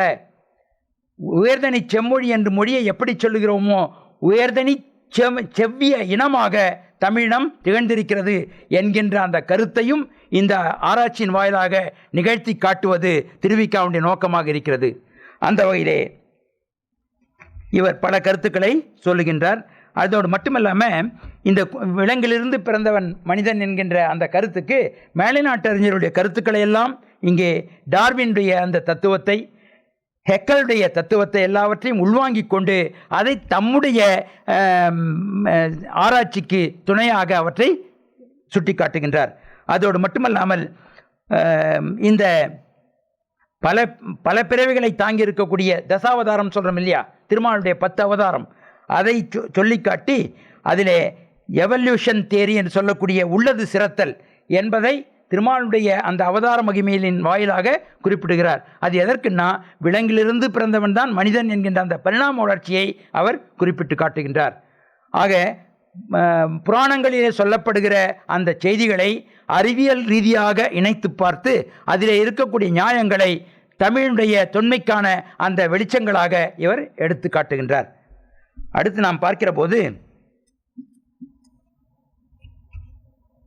இயற்கை வழி அழகை காண்டல், அந்த அழகை இயற்கையின் வாயிலாக காண வேண்டும். ஏற்கனவே பல விளக்கங்களை நாம் சொல்லியிருக்கிறோம். அதுபோல அந்த இயற்கையை நாம் அணுகி செல்ல வேண்டும். அகத்தின் வாயிலாக புறத்தில் புகுதல் ஒரு முறை, புறத்தின் வாயிலாக அகத்தை அணைவது இன்னொரு முறை. இதுதான் அடிப்படையானது. உள்ளத்தில் நினைச்சு புற வாழ்க்கையை பார்ப்பது, புறத்தை பார்ப்பது, புறத்தில் இருக்கிற காட்சியை கொண்டு அக உணர்வை பெறுவது. இதில் எது சாத்தியப்படுவது என்றால், புறத்திலே இருக்கக்கூடிய காட்சியை அகத்துக்கு உரியதாக மாற்றிக்கொள்வதுதான் எளிமையானது, எல்லோருக்கும் கைகூடக்கூடியதாக அமையத்தக்கது. அந்த வகையிலே இயற்கையிலே இருக்கக்கூடிய அந்த புறக்காட்சியை அகத்துக்குரிய இன்பமாக மாற்றுகிற அந்த முயற்சி தமிழனுக்கு, மனிதனுக்கு இன்பம் சேர்ப்பதாக அமையும் என்பதை குறிப்பிடுகின்றார். அடுத்து புலன்களை அடக்க வேண்டும். ஏன்னா முருகனை அடைய நல்ல உணர்வுகள் வேண்டும், புலனடக்கம் வேண்டும். புலனடக்கம் இல்லாத காரணத்தினால்தான் பெரும் கவிஞனாக, பெரும் அருளாளராக இருக்கிற திருப்புகழ் பாடிய அருணகிரிநாதர் புலனடக்கம் இன்மை காரணமாக வாழ்க்கையில் அல்லல் பெற்றதும், பிறகு தன் தவறு உணர்ந்து கசிந்து உருகியதன் காரணமாக அவர் முருகனுடைய அருளை பெற்று நன்னிலை அடைந்ததையும் அவருடைய வாழ்க்கை நமக்கு காட்டுகிறது. அதை இங்கே மேற்கோளாக கொள்ளுகிற திருவிக்கா அவர்கள் அடக்கம் என்பது, புலனடக்கம் என்பது இன்றியமையாதது என்பதை குறிப்பிடுகின்றார். அப்போ புலனடக்கம்னா என்ன? இப்போது ஏறக்குறைய திருவிக்காவுடைய உணர்வோடவே வாழக்கூடிய, ட்ராவல் பண்ணக்கூடிய சிந்தனை நமக்கெல்லாம் வந்துட்டு இருக்கு. ஆகவே அடக்கம் என்பதற்கு கண்ட்ரோலிங் அப்படின்ற ஒரு வார்த்தையை நீங்கள் சொல்கிறீங்க. திருவிக்கா அவர்கள் அதைத்தான் இங்கே வலியுறுத்தி சொல்லுகின்றார். ஏன்னா புலனடக்கம் சொல்லிட்டு கண்ணையும் காதையும் பாழ்படுத்தி கொண்ட அருளாளர்கள் அந்த காலத்தில் உண்டு. ஏன்னா இந்த ஐம்பொறிகளே சுகபோக வாழ்க்கைக்கான வாயில்கள் என்று சொல்லி அவற்றை அழித்து கொள்வது, இது மூடத்தனம். இயற்கை தந்திருக்கிற மிகப்பெரிய கொடை ஐம்புலன்கள். இயற்கையை நமக்குரியதாக ஆக்கிக்கொள்ள இந்த ஐம்புலன்களும் தான் வாயிலாக அமையும். இயற்கை தான் முருகு என்று சொன்னால் முருக வழிபாட்டிற்கு தடை செய்கிற முயற்சியாக இந்த புலன்களை அழித்து கொள்வது அமைந்துவிடும். அதை திருவிக்கா இங்கே குறிப்பிடவில்லை. நாவடக்கம், வாயடக்கம் அப்படின்னா பேசாமல் இருக்கிறது, சாப்பிடாமல் இருக்கிறதுன்னு அர்த்தம் இல்லை. கட்டுப்பட்டு தேவையானதை மட்டுமே உண்பது, ஏற்புடைய மட்டுமே கொள்ளுவது, கொள்வன கொண்டு தள்ளுவன தள்ளுகிற அந்த அணுகுமுறை, பகுத்தறிகிற திறத்தாலே புலன்களை பயன்படுத்துகிற ஆற்றல், இதைத்தான் திருவிக்கா வலியுறுத்தி சொல்லுகின்றார். ஆகவே இங்கே புலனடக்கம் என்கின்ற நிலைக்கு இயற்கையின் வழிபட்டு அதை நல்ல வகையிலே போற்ற வேண்டும். கண்ணில்லை என்றால் இயற்கையை காண முடியாது. இயற்கையை காண முடியவில்லை என்றால் அதிலே உயிர்ப்பாக இருக்கிற முருகனை நாம் வணங்க முடியாது என்று சொல்லி புலனடக்கத்திற்கு அவர் விளக்கத்தை தருகின்றார். அதோடு மட்டுமல்லாமல் துறவரம் என்றால் என்ன, காட்டுக்கு செல்லுகிற அந்த நிலையை இவர் மறுக்கின்றார். இல்லறத்திலே வாழ்வாங்கு வாழக்கூடிய பாங்கு யாருக்கு இருக்கிறதோ அவர்கள்தான் அருளாளர்கள், அவர்கள்தான் துறவிகள். எப்படி இல்லறத்தில் துறவா? நல்லனவற்றை ஏற்று அல்லனவற்றை துறப்பதுதான் துறவு. மனைவி மக்கள் நல்லவர்களா தீயவர்களா? உலக இயற்கைக்கு அடித்தளம் மனைவியும் மக்களும் தலைமுறை உருவாக்கத்திற்கு. அது எப்படி தீமையதாக இருக்க முடியும்? ஆகவே துறத்தல் என்பது இல்லற வாழ்க்கையிலே தீமைகளை துறந்து வாழ்கிற அந்த அருள் வாழ்க்கை தான் துறவரம் என்று போற்றப்படுகிறது. அதை திருவிக்கா ஆதரிக்கின்றார். அதோடு இயற்கையோடு இயைந்த வாழ்க்கை என்பது இல்லறத்திலே நின்று வாழ்கிற வாழ்க்கை என்பதை அவர் குறிப்பிட்டு காட்டுகின்றார். அதோடு ஆண்டகமை என்கின்ற அந்த சொல்லை சொல்லி நல்ல நெறியிலே புலன்களை செலுத்தி வாழ்வதுதான் ஆண்டகமை. அதை வள்ளுவத்திலே இணைத்து காட்டி உரன் என்னும் தோட்டியான் ஓரைந்தும் காப்பான் வரன் என்னும் வைப்புக்கோர் வித்து என்பதை அங்கே கொண்டு வந்து காட்டி வள்ளுவ பெருந்தகையினுடைய உணர்வும் அதுதான் என்பதை சுட்டி காட்டுகின்றார். இப்படி அருளாளர்கள் எல்லாம் தீய வாழ்க்கையிலே தீமை வந்தபோது தன் திசை மாறி சென்றபோது அந்த உறுப்புகளை கடிந்திருக்கிறார்களே என்றால் காரணம் தன் வாழ்க்கையில் ஏற்பட்ட அந்த தீமைக்கு இவை காரணமாயிச்சேன்னு சொல்லி அந்த நேரத்தில் சொல்கிற அந்த ஒரு எமோஷ்னல் அவுட்பஸ்ட் தானே தவிர அப்பர் பெருமான் சொல்லியிருந்தாலும் யார் சொல்லியிருந்தாலும் புலன்களை அவர்கள் அழிக்க வேண்டும் என்று சொன்னவர்கள் அல்ல. தீமை உற்ற காலத்தில் அதை சுட்டி காட்டுகிற முகத்தான் அவர்கள் சொல்லியிருக்கிறார்கள் என்ற நியாயத்தை திருவிக்கா குறிப்பிடுகின்றார். அடுத்து அழகு பொருள்களை எங்கெங்கே பார்க்குறதுல ஏற்கனவே நாம் பட்டியல் பார்த்தோம். திங்கள், மலர், பறவை, குழந்தை, பெண்மை. இயற்கை எங்கே இருக்குது? அழகு பொருள் யார்? இந்த பொருள்களை நேசிக்க பழகி கொண்டால் தன்னால் அழகு நம் உள்ளத்திலே குடிகொள்ளும், அதிலே முருகு வந்து அமரும், முருகன் குடிகொள்ளுவான் என்பதை அவர் சொல்லுகின்றார். பெண்மை வழிபாட்டையும் இந்த பகுதியிலேயும் சிறப்பாக சொல்லுகின்றார். பாட்டு இந்த முயற்சிக்கு வேறு எது துணை செய்யும்? பாட்டு, ஓவியம், இசை, இதன் வாயிலாகவும் இயற்கையை நாம் வழிபட முடியும், இயற்கை வாழ்வை அணுகி செல்ல முடியும். சரி, பாட்டு, ஓவியம், இசை இது செய்யப்பட்டதா, இயற்கையில் தந்த வரமா? பாட்டு, ஓவியம், இசை மனிதர்களால் செய்யப்பட்டது தானே. அப்போ எப்படி அது இயற்கையாகும்? கையால் செய்யப்பட்டது அல்லது செய்யப்படுவது செயற்கைன்னா மனிதன் இதில் அவர் என்ன சொல்கிறாரு, பாட்டும் ஓவியம் இசையும் மனித முயற்சியால் உருவாக்கப்பட்டன என்றாலும் கூட அந்த பாட்டிலும் ஓவியத்திலும் இசையிலேயும் இயற்கையினுடைய சாரம் பிழிவாக அமைந்திருக்கிறது. ஒரு பாட்டிலே இயற்கை காட்சி அப்படியே பதிவாக ஆகியிருக்கிறது. ஒருவர் மலையை பார்த்து விதந்து விதந்து பேசிக்கொண்டிருக்கிறார். இன்னொருவர் அதே மலையை தான் படித்த கவிதையின் வாயிலாக ரசித்து ரசித்து சொல்லிக் கொண்டிருக்கிறார். நீங்கள் எங்கே அந்த மலையை பார்த்தீங்கன்னா, நான் வரும்போது பார்த்தேன். நீங்கள் எங்கே பார்த்தீங்க? அந்த கவிஞர் பாடி இருக்கக்கூடிய பாடலிலே பார்த்தேன். அப்போது அந்த பாட்டும் இயற்கை மலையும் ஒன்றாகிவிட்டதல்லவா?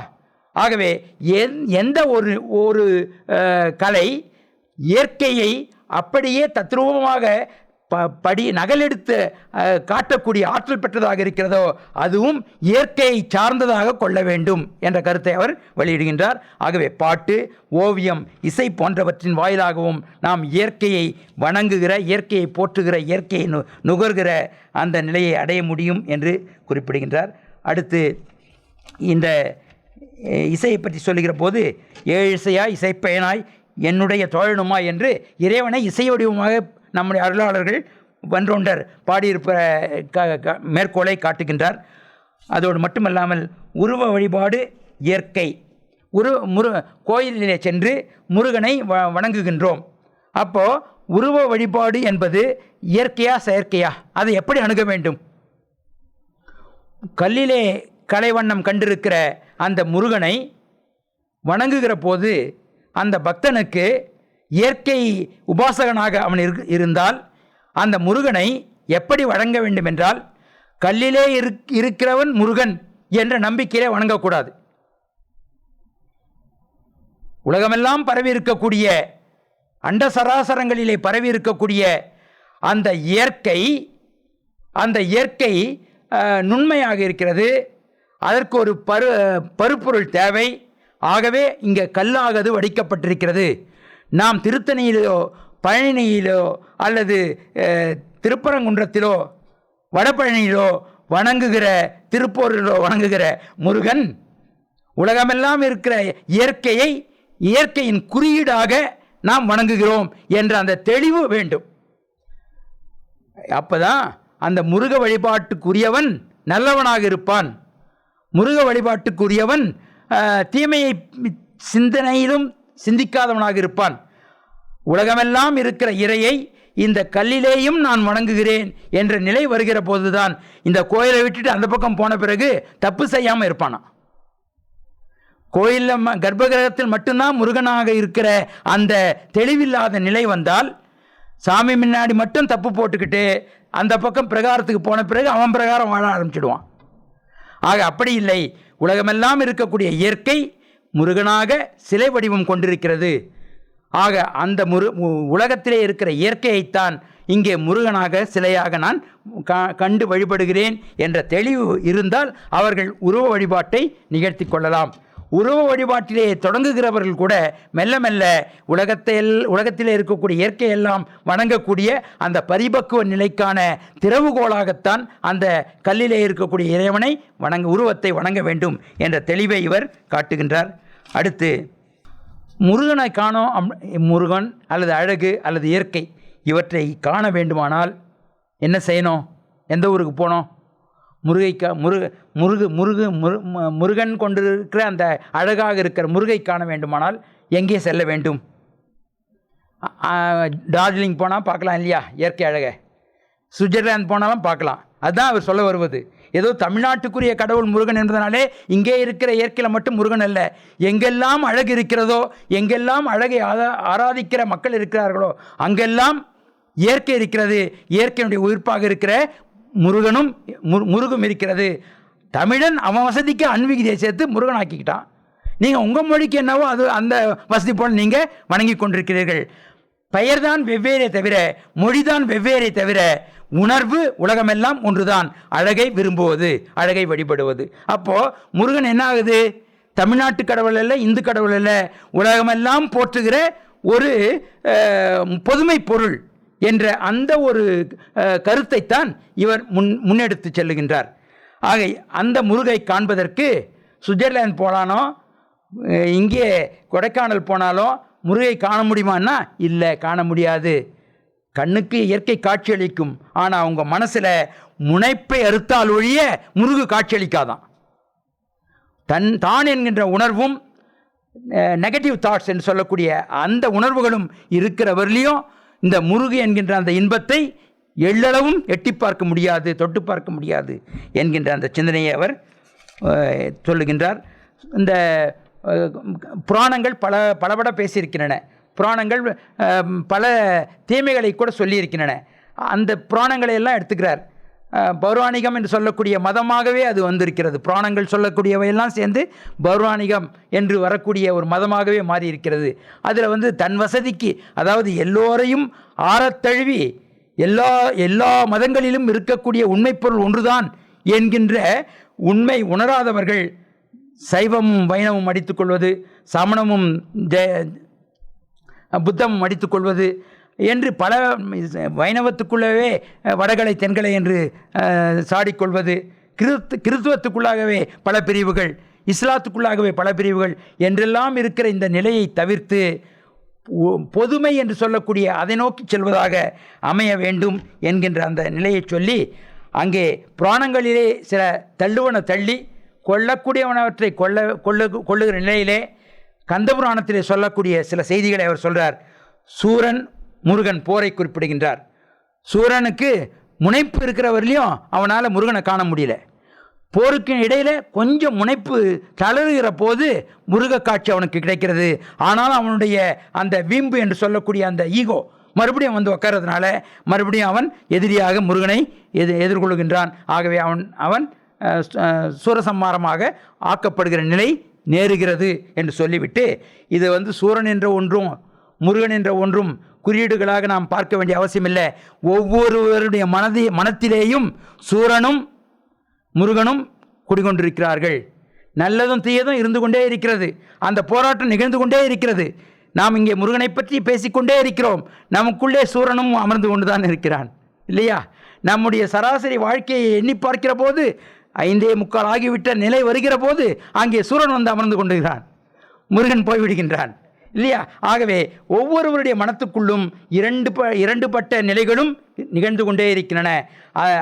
தீமைகளை தவிர்த்து நல்லதை வெற்றி கொள்ளக்கூடிய அந்த மனம் யாருக்கு வாய்க்கப்படுகிறதோ அவர்கள் முருகனாக மாறுகிறார்கள், சூரனை விரட்டி அடிக்கிறார்கள் என்று திருவிக்கா இது நடைமுறை ரீதியாக இதனால் பெறக்கூடிய முருகனை பற்றியோ அழகை பற்றியோ இயற்கையை பற்றி எல்லாம் கேட்டுட்டோம். அதனால் நமக்கு என்ன பயன் என்றால், நம் வாழ்வோடு ஒன்றி இருக்கிற மனமுடையவன் மனிதன். ஆகவே அந்த மனத்திலே இருக்கக்கூடிய நிகழ்வுகள் தான் இத்தனை வகையான சிந்தனைகளாக உருப்பெற்றிருக்கின்றன. ஆக நம்மை நாம் செம்மைப்படுத்திக் கொள்வதற்கு, உள்ளொளியிலே மூழ்குவதற்கு இவையெல்லாம் துணை நிற்கும் என்கின்ற அடிப்படையிலே திருவிக்கா போகிற போக்கிலே சுட்டி காட்டுகின்றார். அடுத்து அருணகிரியார், ஏற்கனவே சொன்ன அருணகிரியாரும் பெண் உலகும். அவர் எப்படியெல்லாம் அல்லல் பட்டார். பிறகு கிறிஸ்துவம் சொல்வது போல கிறிஸ்துவை இங்கே சுட்டி காட்டுகிறார். மாணிக்கவாசகரும் அதே தான் சொல்கிறார். கசிந்துருகினால் உன்னை அடையலாமே என்று சொல்லக்கூடிய அந்த தன்மை பாவ மன்னிப்பு கிறிஸ்தவத்தில் உண்டு. மாணிக்கவாசகரும் நெஞ்சம் கசிந்து உருகுகிற அந்த பாங்கை மாணிக்கவாசகத்திலே நாம் காண முடியும். அதனால தான் கிறிஸ்தவராக மதபோதகராக வந்த ஜியு போப் அவர்கள் மாணிக்கவாசகரிலே உள்ளத்தை பறிகொடுத்து அதை கொண்டாடினார் என்று நாம் பார்க்கின்றோம். ஆக அத்தகைய கசிந்துருகிற தன்மை அருணகிரிநாதருக்கும் வாய்த்தது. திருவண்ணாமலையிலே இருந்து திருப்புகழ் பாடிய அந்த அருணகிரிநாதர் வாழ்க்கையின் தொடக்கத்திலே மனம் போன போக்கிலே வாழ்கிறார். பெருநோயாலே பாதிக்கப்படுகிறார். பிறகு அதிலிருந்து விடுதலை அடைவதற்கு என்ன மருந்து மாத்திரையை சாப்பிட்டார் என்றால், அவர் எந்த மாத்திரையும் சாப்பிடவில்லை. தன் உள்ளத்தில் இருந்த மாத்திரையாக இருக்கக்கூடிய தீமைகளை அகற்றிவிட்டு முருகன் என்கின்ற அந்த உணர்வை உள்ளமெல்லாம் குடிபுக செய்கின்றார். முருகனை பற்றிய அந்த எண்ணம், அந்த அழகனை பற்றிய எண்ணம் தொடர்ந்து இருக்க திருப்புகளாக அது மலர்கிறது. அந்த திருப்புகளிலே படிந்து வாழ்கிற அந்த வாழ்க்கை அவருக்கு அமைந்ததனாலே மனம் போல வாழ்க்கை என்ற அடிப்படையிலே சார்ந்ததன் வண்ணமாகிற இயல்பு மனத்திற்கு உண்டு, உயிர் வாழ்க்கைக்கு உண்டு என்பதனாலே முருகனை சார்ந்து எண்ணி வாழ்ந்ததனாலே அவர் மீண்டும் நோய் நீங்கி இளமை பெற்றார் என்கிற நிலையை நாம் பார்க்குறோம். நோய் நீங்கினாலே இளமைதான். முதுமையிலே எது வந்து பற்றி கொள்ளுகிறது? முதுமை என்று அடையாளம் காட்டுவதற்கு நோய் இல்லையா? முதுமை என்கின்ற நோய் தான். 10 வருஷத்துக்கு முன்னே இருந்த மாதிரி இல்லையே. ஒரு 2 மணி நேரம் பேசினா கூட, தண்ணி கொண்டு வந்து கொடுத்தாலும் கூட நான் குடிப்பேனான்னு பேசின பேச்சு என் வாழ்க்கையில் உண்டு. இன்றைக்கி மேடைக்கு வரத்துக்கு முன்னே தம்பி கண்ணதாசன்கிட்ட தண்ணி இருக்குமா அங்கே அப்படின்னு சொல்லி கேட்டேன். இப்போ வேண்டாம் தண்ணி. ஆனால் ஏன் அப்படின்னா, முருகனை பற்றி சிந்தித்து கொண்டே இருப்பதனாலே, உங்களோடு நான் இருப்பதனாலே நான் முருகாக இருக்கின்றேன், இளமையாக இருக்கிறேன், முதுமை பறந்து விட்டது. ஆகவே தண்ணியே எனக்கு தேவைப்படல. ஆக முதுமை என்பது ஒரு நோய். அதனாலே இளமை பறிபோகிறது. இளமையோடு இருக்கக்கூடிய அந்த உள்ளம் வாய்க்கப்பெறுகிற போது இருக்கிற காலம் வரையிலே இளமையாக இருந்துவிட்டு நம் வாழ்க்கையை முடித்துக் கொள்ளலாம். முதுமை என்று ஒன்று இல்லாதபடியாக நம் வாழ்க்கையை பார்த்து கொள்ள வேண்டும். எப்படி இருக்கீங்கன்னு யாராவது வந்து கேட்டால், நான் நல்லா இருக்கேன் அப்படின்னு சொல்ல பழக வேண்டும். சொல்லிவிட்டு அடுத்தது நேராக டாக்டர் அப்பாயின்மெண்ட்டுக்கு போனால் கூட தப்பு இல்லை. சொல்லுவது நன்றாக இருக்கிறோம் என்று சொல்லி பழக வேண்டும். அடுத்த முறை அப்போ தான் நம்மக்கிட்ட வந்து அவங்க பேசுவாங்க. எனக்கு உடம்பே சரியில்லைன்னு சொல்ல ஆரம்பித்தா ஒவ்வொருத்தராக நம்மக்கிட்ட பேசுகிறது கழிஞ்சினே போகும். அப்புறம் தனிமையே ஒரு நோயாயிடும். ஆக இப்படி இந்த இளமையினுடைய தன்மையை திருவிக்கா சொல்லுகின்றார். அருணகிரிநாதர் மீண்டும் உடல்நலம் பெற்றதற்கான தன்மையை எல்லாம் இங்கே அவர் குறிப்பிடுகின்றார். அதோடு மட்டுமில்லாமல் அருணகிரிநாதரை மிகப்பெரிய ஒரு இடத்திலே வைத்து திருவிக்கா போற்றுகின்றார். அவர் அருளாளர். ஒரு காலத்தில் குறையுடையவராக இருக்கிறார். ஆனால் மனம் மாற்றம் என்பது மறுபிறவி. அந்த நேற்றிருந்த மனம் இன்றைக்கு இல்லை, இன்று இருக்கிற மனம் நாளை இருக்கப் போவதும் இல்லை. மனம் மாற மாற மனிதன் மறுபிறவி எடுக்கின்றான். நல்லவனாக தீயவனாக இருக்கிற போது தீமை அவன் வாழ்க்கை அடையாளம். நல்லவனாக மாறுகிற போது நல்லவனாக அவன் மாறிவிடுகின்றான். நல்லவனாக இருக்கிறவன் தீயவனாக மாறினா அது ஒரு மாதிரி நிலைமை இருக்கும், சமுதாய அந்தஸ்து. ஆனால் தீயவனாக இருக்கிறவன் நல்லவனாக மாறுகிற போது சமுதாயம் அங்கீகரிக்கும், வாய்ப்பு நேர்ந்தால் ஆராதிக்கும் என்பதை நாம் மறந்துவிடக்கூடாது. வாய்ப்பு வருகிற போதெல்லாம் நல்லவர்களாக நாம் மாறுவதற்கு முயன்று கொண்டே இருக்க வேண்டும் என்பது அருணகிரிநாதருடைய அந்த வாழ்க்கை ஒரு பாடமாக அமைந்திருப்பதை நாம் அறிய முடிகிறது. அருணகிரிநாதர் பெண்களை கண்டபடி அவர் திட்டியிருக்கிறாரே அப்படின்னு ஒரு குற்றச்சாட்டு அவர் மேலே உண்டு. அருணகிரி தப்பெல்லாம் பண்ணிவிட்டு அதுக்கப்புறம் பெண்களை சாடி இருக்கிறாரே, திருப்புகழில் எங்கே தொட்டாலும் பெண்களை பற்றிய சாடலாகவே இருக்கிறதே என்று ஒரு குற்றச்சாட்டு இருப்பதை திருவிக்கா சுட்டிக்காட்டி, அவர் சொன்னது அறம் சார்ந்த பெண்களை அல்ல, தன் வாழ்க்கை பாதிப்புக்கு யாரெல்லாம் காரணமாக இருந்தார்களோ அத்தகைய மாதர்களை அவர் சாடியிருக்கிறார் என்பதை அங்கே குறிப்பிட்டு காட்டுகின்றார். பொன்பரி விளைமாதர், திருப்புகழ் வர வரி, பொன்பரி விளைமாதர் மிக மணமருள் கொடு பதியிலவர் பண்பிலாடம்பர பொதுமாதர் என்று இப்படி பெண்களை அவர் சாடியிருக்கிறார். ஆனால் அந்த குற்றச்சாட்டுக்கு உள்ளான பெண்கள் எல்லாம் அறம் சாராத பெண்கள் என்பதை திருவிக்கா சுட்டிக்காட்டி, அவர் பெண்களையும் போற்றியிருக்கிறார். ஏனென்றால் தன்னுடைய தெளிவு வந்த பிறகு அவர் சொல்றார், அரிய பெண்களை காமப்பொருளாக கொண்டு கெட்டேனே. அரிய பெண்களை காமப்பொருளாக கொண்டு கெட்டேனே, இது வந்து வாக்குமூலம். பிற்காலத்தில் மனம் திருந்திய பிறகு சொல்லுகிற வாக்குமூலம். பெண்ணுன்னு சொல்ல, அரிய பெண்களை காமப்பொருளாக கொண்டு கெட்டேனே. கெட்டது யார் காரணம்? தான் என்று தன்மேல் குற்றத்தை சுமத்தி கொண்டு அந்த பெண்கள் அரிய பெண்கள் என்று சுட்டிக்காட்டுகிற நிலையெல்லாம் திருவிக்கா சொல்லுகின்றார். அதோடு முருகனை பற்றி சொல்லுகிற போது, பாகு கனிமொழி மாது குரமகள் பாதம் வருடிய மணவாளா என்று முருகன் வெள்ளியோடு இருந்து மகிழ்கிற அந்த காட்சியை அவர் சித்தரித்து காட்டுகின்றார் என்றெல்லாம் சொல்லி, இத்தகைய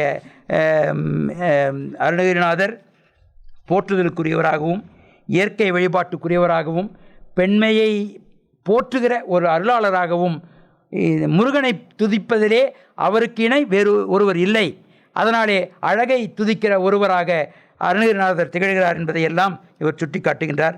அடுத்து செம்மொழி என்ற சொல்லை திருவிக்கா பயன்படுத்தியிருக்கிறார் என்பதை ஒரு செய்தியாக இங்கே நான் பயன்படுத்திக் கொள்கின்றேன்.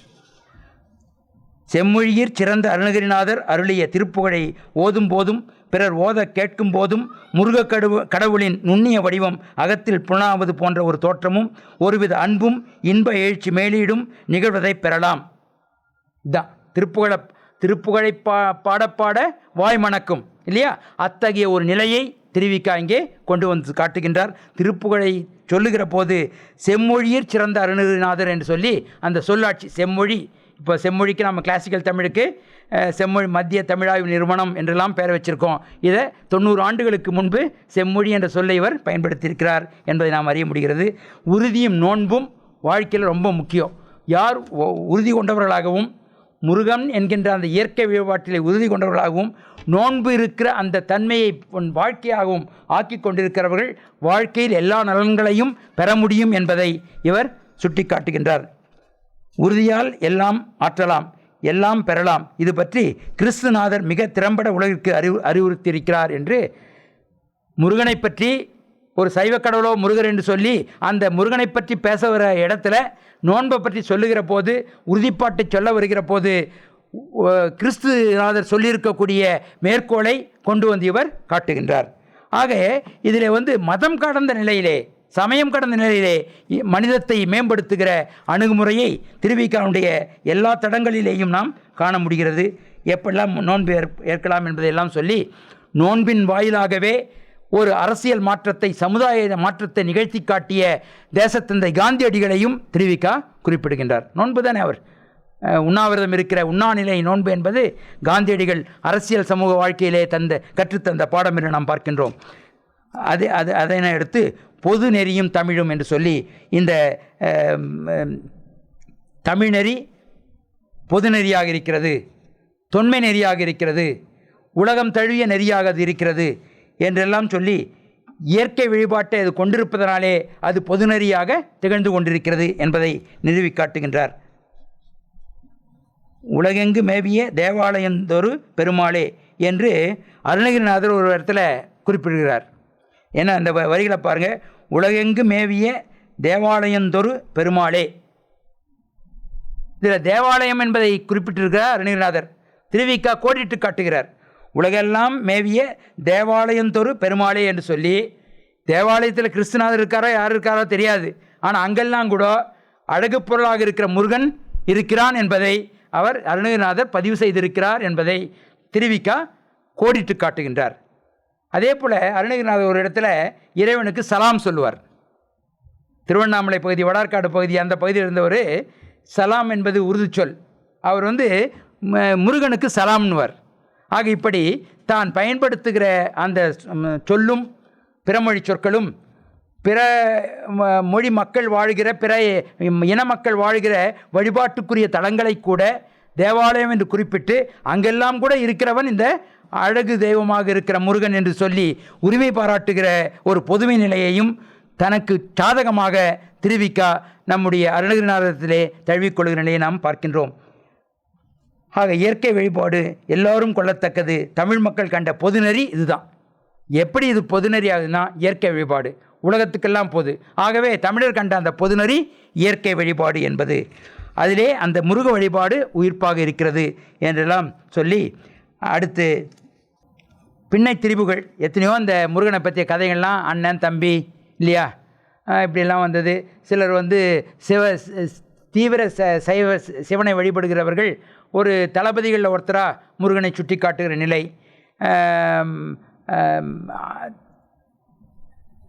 அறிவு சத்து சித்து ஆனந்தம் என்று முருகனை சச்சிதானந்தம் என்று சொல்லக்கூடிய நிலையில் சத்தாக சிவனும் சித்தாக அன்னை உமையவளும் அதனுடைய பிழிவாக ஆனந்தமாக மகன் முருகனும் என்கின்ற ஒரு கோட்பாடோ வளர்ந்திருக்கிற நிலை.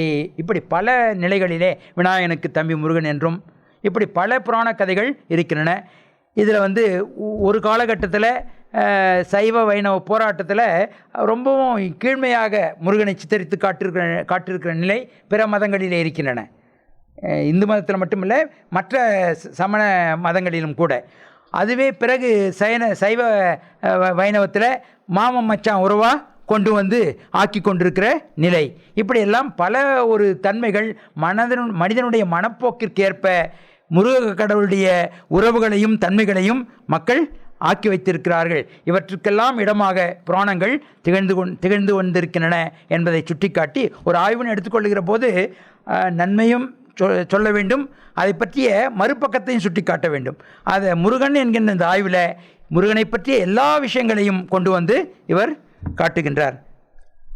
அடுத்து இயற்கையோடு இயந்த ஒரு வாழ்க்கையை வாழ்கிற போது அந்த முருக வழிபாட்டுக்குரியவர்களாக நாம் வாழ முடியும் என்பதை சொல்லி குன்றுதோராடல் மேவு பெருமாளே என்று திருப்புகழும், பல குன்றிலும் அமர்ந்த பெருமாளே என்று முருகன் மலைக்கடவுள் என்பதற்கான பல செய்திகளையும் இங்கே சொல்லியிருக்கிற செய்திகளை எல்லாம் திருவிக்கா சொல்லி, இயற்கையும் முருகனும் ஒன்றே என்கின்ற இயற்கையின் உயிர்ப்பாக இருக்கிறவன் தான் முருகன் என்பதை அந்த கட்டுரையிலே வலியுறுத்துகின்றார். நிறைவாக ஒரு வேண்டுகோளை வைக்கின்றார். அந்த வேண்டுகோளில் அஞ்சாமை என்கின்ற ஒன்று வேண்டும், அருள் வேண்டும், அருள் உள்ளத்தில்தான் முருக வழிபாடு வாய்க்கும். அஞ்சாமை என்கின்ற அந்த தன்மை வேண்டும்.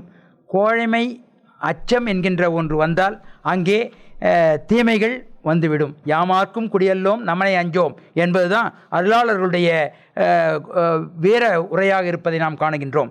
அந்த வகையிலே அச்சத்தால் நிகழும் நடுக்கம், அச்சத்தால் என்ன ஏற்படும்னா நடுக்கம், நரப்பு கட்டுக்களை குலைத்து செந்நீரை நஞ்சாக்கி எரித்து இளமையையும் அழகையும் கள்ளி அரிக்குமன்றோ.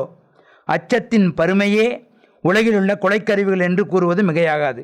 அச்சம் வந்துட்டா இந்த தீமையெல்லாம், நல்லா இருக்கிறவரையும் நாம் மகிழ்ச்சியாக இருப்போம். பயம் வந்துடுச்சுன்னா ஒரு வகையான உளவியல் மாற்றம் நிகழ்ந்து விடுகிறது. அப்போது இந்த கோபப்படுகிற போதும் அச்சப்படுகிற போதும் ஏற்படுகிற உடல்நிலை மாற்றங்களாலே தீமை தன்மைகள் உள்ளத்திலே சுரக்கின்றன என்ற மருத்துவ விஞ்ஞானம் பேசுகிற நிலையை நாம் பார்க்குறோம். ஆகவே பிபியா சுகரா அப்படின்னா நம்ம மனநிலையை சரிப்படுத்தி கொள்ள வேண்டும். அதுக்கு தான் இப்போ எல்லாம் என்ன சொல்கிறாங்க, மருந்து மாத்திரை கொடுக்கறதுக்கு பதிலாக யோகா செய்யுங்க இல்லையா. ஆக மனவளக்கலை மன்றத்துக்கு செல்லுங்கள் என்று மனத்தை வளமையோடு வைத்து கொள்ளுகிற கலையை கற்றால் அதுவே உள்ள நலத்திற்கும் உடல் நலத்திற்கும் நன்மை பயக்கும் என்கின்ற அந்த தன்மையைத்தான் திருவிக்கா அவர்கள் இங்கே குறிப்பிடுகின்றார். ஆகவே அந்த ஊறு விளைவிக்கிற கொலைக்கருவிகளை தாங்க வைப்பது எது என்றால் அச்சம்தான். யார் ஒருவன்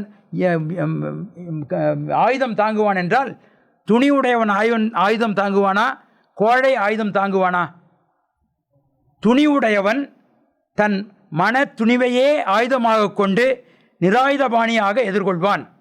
தன்மேல் நம்பிக்கை இல்லாதவன், தன் மனத்தின் மேல் உறுதி இல்லாதவன் தான் தனக்கு துணையாக ஆயுதத்தை தாங்குவான். இது காந்தி பல இடங்களில் சொல்லுவார். ஆக அறப்போராட்டங்களிலெல்லாம் ஆயுதமில்லாத போராட்டமாக அமைத்து கொண்டதற்கு இதுதான் காரணம் என்றெல்லாம் நாம் பார்க்கின்றோம். ஆகவே அச்சமில்லாத வாழ்க்கையை, அருள் வாழ்க்கையை வாழ வேண்டும் என்று இவர் வழிகாட்டுகின்றார். அதோடு நாளென் செய்யும் வினைதான் என் செய்யும் என்று சொல்லக்கூடிய நிலையில் நல்ல வாழ்க்கையை, இயற்கையோடு இந்த வாழ்க்கையை, அச்சமில்லாத அருள் வாழ்க்கையை வாழ்கிறவர்களுக்கு ஞாயிறு திங்கள் செவ்வாய் புதன் வியாழன் வெள்ளி சனி பாம்பிரண்டும் உடனே ஆசுறு நல்ல அவை நல்ல அடியாரவருக்கு மிகவே என்று சொல்லியிருக்கக்கூடிய அருளாளருடைய ஞானசம்பந்தருடைய செய்திகளை எல்லாம் திருவிக்கா கொண்டு வந்து காட்டுகின்றார். ஆகவே இந்த நவக்கிரகங்களுடைய அச்சுறுத்தல் எல்லாம் யாருக்கோ, இயற்கையின் பக்கம் நின்று அதன் உயிர்ப்பாக இருக்கிற முருகை வழிபடுகிறவர்களுக்கு நாளென் செய்யும் வினைதான் செய்யும் கோளென் செய்யும் என்று சொல்லக்கூடிய அந்த வாழ்க்கைக்கு சொந்தக்காரர்களாக வாழலாம். எந்த ஜோசியர்கிட்டையும் போக வேணாம், எந்த பரிகாரமும் செய்ய வேணாம் என்ற வாழ்க்கையை முருகன், அந்த இயற்கை, அந்த அழகு நம் வாழ்க்கையிலே கூட்டும் என்பதை இவர் குறிப்பிடுகின்றார். நிறைவாக திருவிக்காவுடைய சிந்தனைகளோடு, அவர் காட்டுகிற அந்த வேண்டுகளோடு வரிகளோடு நாம் இந்த ஆற்றுப்படை நிகழ்வை நிறைவு செய்வோம். அவர் சொல்கிறார், தமிழ் மக்களே, முருகன் எல்லா பொருள்களிலும் நீக்கமர நின்று அவைகளை அழகு செய்வதை உங்கள் முன்னோர்கள் கண்டு இன்பம் நுகர்ந்தார்கள். இன்பத்தை இப்பொழுது நீங்கள் நுகர்கிறீர்களா கேட்குறார். அவங்கெல்லாம் செஞ்சாங்க, நாம் அதை செய்கிறோமா? இயற்கை முருகன் வடிவாயிருப்பது உங்களுக்கு புலனாகிறதா? முருகனை காண முயல்கிறீர்களா? அவன் செந்நெறியை ஓம்பினால் அவனை காணலாம் என்றோ. முருகனுக்கு ஏராளமான கோயில்கள் இருக்கின்றன. அவனுக்கு இனி புதிய கோயில்கள் கட்டுதல் வேண்டாம். எவ்வளோ புரட்சிகரமாக இருக்கு பாருங்க. ஒரு அருளாளர் புதுசாக கோயில் கட்டி கும்பாபிஷேகம் செய்யணும்னு நினைப்பார் இல்லையா?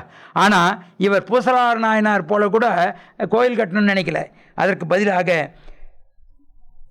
எங்கும் நிறைந்துள்ள அவனுக்கு எக்கோயிலும் வேண்டா, அவன் செந்நெறியை வளர்க்க கழகங்கள் காணுங்கள்.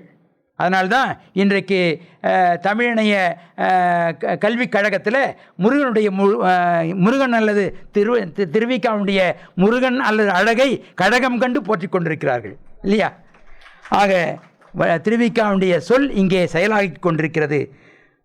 எங்கும் நிறைந்துள்ள அவனுக்கு எக்கோயிலும் வேண்டா, அவன் செந்நெறியை வளர்க்க கழகங்கள் காணுங்கள், கல்லூரி அமையுங்கள், அறநிலையம் நிறுவுங்கள், திருப்புகழை பொருளுணர்ந்து ஓதுங்கள், இயற்கையில் உள்ள அவன் அழகை நூல்களாக எழுதுங்கள், பாட்டாக பாடுங்கள், போலி ஞானம் பேசி முருகனிடத்துள்ள அன்பை நம்பிக்கையை மன உறுதியை கெடுத்து கொள்ளாதேயுங்கள், முருகன் பெயரால் பிணியை ஓட்ட முயலுங்கள், உறுதி கொள்கையை வளருங்கள், நோன்பெறுங்கள், பெண்ணை போற்றி இல்லறம் நடத்துங்கள், முருகன் திருவருளால் பிணி மூப்பு சாக்காடெனும் கட்டுக்களை அறுத்து கொள்ளுங்கள், கொள்ளின் இயற்கை மனமும் மாறா இளமையும் அழியா அழகும் கடவுட்தன்மையும் உங்கள் பால் பொழியும் இயற்கை என்றும் வாழ்க என்று தமிழ்ச்சென்றல் தன்னுடைய முருகன் அல்லது அழகு என்கின்ற இந்த நூலை ஒரு கொடையாக தமிழ்குரு நல்லுலகத்திற்கு இல்லை ஒட்டுமொத்த உலக சமுதாயத்திற்கு வழங்கியிருக்கிறார் சொல்லி இத்தகைய விழுமிய பொருளோடு